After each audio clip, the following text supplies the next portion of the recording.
የኢትዮጵያ ውስጥ ያላችሁ ሰዎች በሙሉ ቤታችሁን አጽዱ በሙሉ አጽዱ። በተለይ ደና ቤት ያላችሁ ቤት አታበላሹ። በስነ ስርዓት ቤት አጽዱ። ሰራተኛ በቅጡ አትይዙም። አየር ላይ ነው የምትሮጠው። ከሰፈሮች የሀብታም ሰፈር ምናምን የሚባል ጽድት ያለ ነው። ውስጡ ስትሄዱስ ማርያምን ገጠር ራሱ ማለት ነው ጎጆ ቤቶች ጽድት ያሉ ናቸው። በነገራችን ላይ ማለት ነው ባላቸው ጽድት አድርገው ነው የሚይዙት። በነገራችን ላይ ማለት ነው ጎጆ ቤት ያላቸው ግቢዎቹ ራሱ ተጠርገው እንዴት አባታቸው እንደሚያምሩ መሬት እኮ ነው።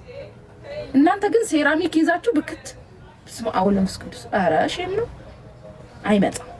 ፏ አድርጉ ቤታችሁ ፏ ያጽዱ ቤት ውጭ አምሮበታል። አሁን ቤት አታበላሹ። ወይ ስጡንና እናጽዳኛ እንኑርበት።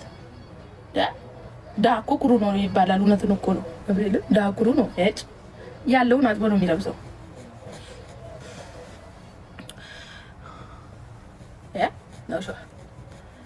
ማውራ ብዙ ነበረኝ ግን ምን ላድርግ ያዘ ይዞኝ ስማችሁን ጠቅሼ ራሱ ባወራ ደስ ይለኛል። እኛ ደሃዎች እኮ አንደኛ ፀጉራችንም ጧት ተነስተን ብጥር ወይ ብጥር ያለንን ቅባታችንን ህልም ከዛን ቅብት አሲዘን አቤት ጩል ብለን ነውላ እንዴት እንደምናንጸባርቅና እኛ ዳዎች እኮ ገብርኤልን እንዴት እንደምናንጸባርቅ ማለት ነው። ቅባታችን ማለት ነው ከሩቅ ነው የሚያጣራው፣ ከሩቅ ነው የሚጣራችሁ። እንደዚህ እናስራለን ምናምን ፏፈሽ እንላለን። እኛ ዳኩሮ ቤታችን ጧት ተነስተን ጧት ከእንቅልፋችን ልክ እንደተነሳን ከእንቅልፋችን እንነሳለን፣ ፊታችንን እንታጠባለን፣ ሽንት ቤት እንሄዳለን፣ እንመጣለን። ቤታችንን ጠረቅ ነው የምናደርገው። ከዛም በኋላ ያለችውን እቃችንን ነሳ አድርገን ምናምን ቤታችንን ፏፏ ደፍተራችንን ወስደን ወደ ትምህርት ቤት፣ ስራ ከሆነ ወደ ስራ። ያው ናችሁስ ጧት ይነሳሉ፣ ፊታቸውን በሳሙና ይታጠባሉ። ምኑ አይቀር ይታጠባል። ከዛም በኋላ ይጠረጋል፣ ጸጉር ይተኮሳል። ሜካፕ ለመቀባት 2 ሰዓት፣ ከዛን ስራ ይረፍዳል 2 ሰዓት ሜካፕ ለመቀባት። ቤት ማን ያጽዳ? አሁን ቤታችሁ አጽዱ። ይሄንን ነው መመክራችሁ። በጣም የሚያምር ቤት ነው ያላችሁ፣ ግን ቤታችሁ አያምርም፣ ንጹህ አይደለም።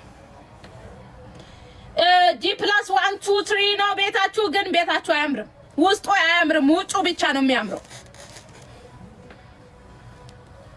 ሸቃላ ሜካፕ አንፈልግም እኛ። እንዲሁም ቆንጆ ነን ሸቃሎች፣ እኛ ሸቃሎች ማለት ነው በጣም ጥርት ያለነን። ሳሙና ራሱ አያስፈልገንም ለመታጠብ። በሳሙና ስንታጠብ እኛ ሸቃላዎች ማለት ነው አመድ ነው የምንመስለው።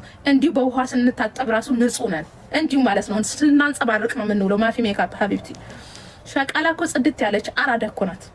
አታውቁም እንጂ እናንተ ማለት ነው አራዳነን ባዮች ለብሳችሁ ከምትሄዱ ልቅ እኛ ሸቃላዎች እኮ ማለት ነው ሳንለብስ እኮ ነው የምናምረው። በሸቃላ ልብስ እኮ ነው እኮ በነገራችን ላይ አሰሪዎች የሚወዱ በሸቃላ ልብስ እኮ ነው ውበታችን ሁላ ደምቆ የሚታየው። ድንገርሽ ልክልክሽ ምድረ ራቁታችሁን ስትሄዱ እናንተ ራሱ አልታያችሁ። ደማ ስንጥር ነው የምትመስሉት። ወይ አታምሩ ወይ አታፍሩ። እኛ ሸቃላዎች ውዴ፣ እኛ ሸቃላዎች ስራ ምን ሰራ ሰዎች አያች ጮፈሬውኝ ራሱ እኔ በልጥሻለሁ። አየሽ ቅንድባችን ምንም ሳንሰራ አለ። እኛ ቅንድብ አልተላጨንም። ቅንድብ የተላጨ ፈጣጣ ነው፣ ለትዳር አይሆንም። ቅንድብ አልተላጨውም እኔ። ቅንድብ የተላጫችሁ ለትዳር አትሆኑ። ቅንድብ አይላጭም፣ ነውር ነው። ዘንድሮ ግን ቅንድብ ትላጫላችሁ። አይን አውጣው ለምድረ ፈጣጣ። ቅንድብ ነውር ነው እንዴ! በልጅነታችን ቅንድቡን የተላጨ ፈጣጣ ነው ይባላል። ፈጣችሁ ቀራችሁ ቅንድባችሁን እየተላጫችሁ። እኔ ቅንድቤን አስነክቼ አላውቅም። ይወጣው ለምን ወደዚህ አይወጣም? ለሀዊ ስል እኔ ምን አገባኝ?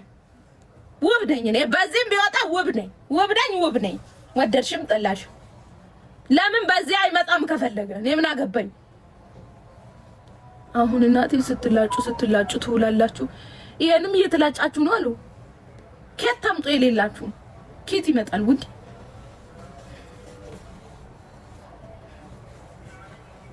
እናንተ ተካኩላችሁ ሜካፕ ተቀብታችሁ ሁማኔር ተሰርታችሁ ጥፍራችሁ ሞርዳችሁ ግን አትታዩም ለሌላ።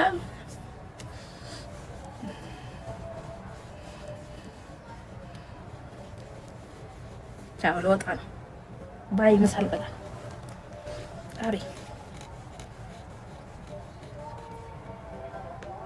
ባወራሁት ሜሴጅ ብዛት አልመልስም። እህታችን እንግዲህ ወደ ኢትዮጵያ ገብታለች እና በጣም ለምንድን ነው ደሆች ላግባችሁ ለምን ትሉኛላችሁ? እኔ ማግባት የምፈልገው ሀብታም ነው ምናምን ብለሻል። በነገራችን ሄዴ አሁን ላይ ኢትዮጵያ ገብተሻል፣ ሀብታምን አይተሻል፣ ድህነትንም አይተሻል፣ ጥሩ ህይወትም መኖር አይተሻል እና እድሜያችን ላይ መቀለድ የለብሽም። በራስሽ እድሜሽን መጠቀም አለብሽ። በአሁኑ ጊዜ ፍቅር ሀብታሞች ይልቅ ደህቦች ጋር እንደዚህ ገጠራማ አካባቢ ነው ሰላምን ፍቅርንን የሚታገኝ ማለት ነው። የበለጠ ህይወትሽን ያማረ እየሰመረ ህይወትሽን ብትኖሪ የበለጠ አሪፍ ነው ብዬ መክርሻለሁ ማለት ነው። እዚህ ስደት ላይ ስትሆኚ እንደፈለግ ተጫውተሽ ምን ብለሽ ገብተሻል እና አሁን ምርጫ ሳይሆን እግዚአብሔር ጥሩ የልጆች አባት እና የቤተሰብ ኃላፊነት የሚመኘው ወንድ ብታስቢ የበለጠ ብዬ ነው የማስበው ማለት ነው። ንብረት ሀብት ጠፊ ነገር ነው እና ዋና የሰው ልጅ የቤት ኃላፊነት የሚወስድና ልጆቹን የሚያይ ሚስቱን የሚያከብር ቤቱን የሚለውና ለነገ ለልጆቹ የሚጨነቅ ቤቱን የሚያስብ ወንድ ምረጭ ይልሻለሁ የኔ እህት። ድህነቶች ጎበዞች ሆኖ ሰርቶ የማይለወጥ ነገር የለም። ሀብት የሚመጣ ማለት ነው ሀገራችን ሰላም ከሆነ ሰርቶ ገንዘብ ያገኛል። ዋና የሰው ልጅ አስተሳሰብ ነውና ማየት ያለባችሁ አስተሳሰብና የስራ ሰው አስቦ ይሄ እየተማረ ነው ያልተማረ ነው ሳይሆን የሰው ልጅ ዋና ሰርቶ ራሱን የሚያስተዳድርና በጣም ኃላፊነትን የሚወስዱ ለልጆቹን የሚያይ መሆን ነው። እሺ የኔ እናት እድሜሽን ተጠቀሚ። ስደት በቅቶኛል ብለሽ ሀገርሽ እንደገባሽ ወደ ልጅሽ ወልደሽ ራስሽን ልጅ አቅፋሽ ለመሳም ሞክር። እሺ የኔ ውድ ጓደኞች ወጎች ማየት አለብን።